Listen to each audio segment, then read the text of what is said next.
ప్రతిపక్ష ఇండియా కూటమి వాళ్ళ ఢిల్లీలోని రామ్లీలా మైదానంలో మహా ర్యాలీ నిర్వహించనుంది. దేశంలో ప్రజాస్వామ్యాన్ని, రాజ్యాంగాన్ని రక్షించాలనే నినాదంతో లోక్తంత్ర బచావో ర్యాలీ ఏర్పాటు చేసింది. ర్యాలీ వివరాలను కాంగ్రెస్ జనరల్ సెక్రటరీ జయరాం రమేష్ నిన్న ఏర్పాటు చేసిన మీడియా సమావేశంలో వెల్లడించారు. ఇది ఒక వ్యక్తి కోసమో ఒక పార్టీ కోసమో ఏర్పాటు చేసిన ర్యాలీ కాదంటూ ఆయన తెలిపారు.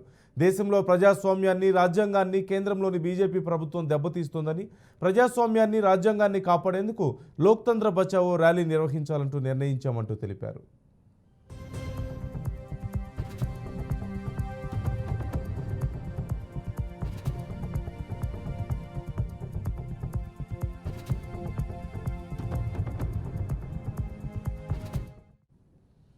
ఇందులో 27 నుంచి 28 పార్టీలు పాల్గొంటాయి. కాంగ్రెస్ పార్టీ చీఫ్ మల్లికార్జున ఖర్గే, మాజీ చీఫ్ రాహుల్ గాంధీ హాజరవుతారంటూ తెలిపారు. కాగా ఈ ర్యాలీకి పంజాబ్ నుంచి 1,00,000 మందికి పైగా తరలి వస్తారంటూ ఆశిస్తున్నామంటూ ఆమ్ ఆద్మీ పార్టీ నేతలు పేర్కొన్నారు.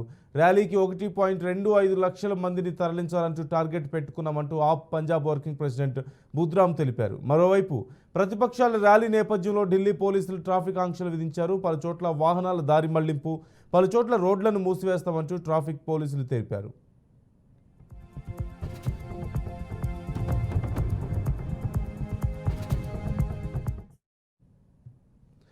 పూర్తి సమాచారం మా ప్రతినిధి క్రాంతిని అడిగి తెలుసుకుందాం.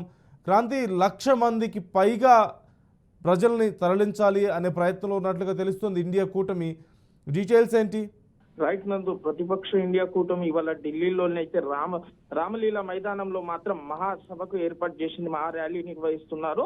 అయితే దేశంలో ప్రజాస్వామ్యం కావచ్చు, రాజ్యాంగాన్ని ఏదైతే బీజేపీ ప్రస్తుతం కేంద్రంలో ఉన్న బీజేపీ మాత్రం తప్పుదారి పట్టిస్తుందన్న కోణంలో మాత్రం దాదాపుగా ఇండియాలో నుంచి దాదాపుగా 27 నుంచి 28 పార్టీలు, ఎందుకంటే ఇది మనిషికి కావచ్చు వ్యక్తిగతానికి సంబంధించింది కాదు అని కూడా కాంగ్రెస్ పార్టీ వెల్లడించడం జరిగింది. అయితే ఈ సభలో ఈ కార్యక్రమంలో మాత్రం దాదాపుగా ఈ ర్యాలీలో మాత్రం 27 నుంచి 28 పార్టీలు పాల్గొంటున్నారు. ఒక గుజరాత్ నుంచి చూసుకున్నట్లయితే దాదాపుగా 1,50,000 మంది అక్కడ నుంచి తరలిస్తున్నారు. ఎందుకంటే దీంట్లో భారీ ఎత్తున, ఎందుకంటే ఇండియాలో ప్రతి దేశం నుంచి మాత్రం ఇక్కడికి వస్తున్నారు అని కూడా ఇప్పటికే దీనికి ఈ కార్యక్రమానికి కాంగ్రెస్ ముఖ్య చీఫ్ మల్లికార్జున్ ఖర్గే కావచ్చు, ఇటు మాజీ చీఫ్ రాహుల్ గాంధీ కూడా ఈ కార్యక్రమంలో పాల్గొంటున్నట్టుగా తెలుస్తుంది. నందు, రైట్, థ్యాంక్ యూ క్రాంతి.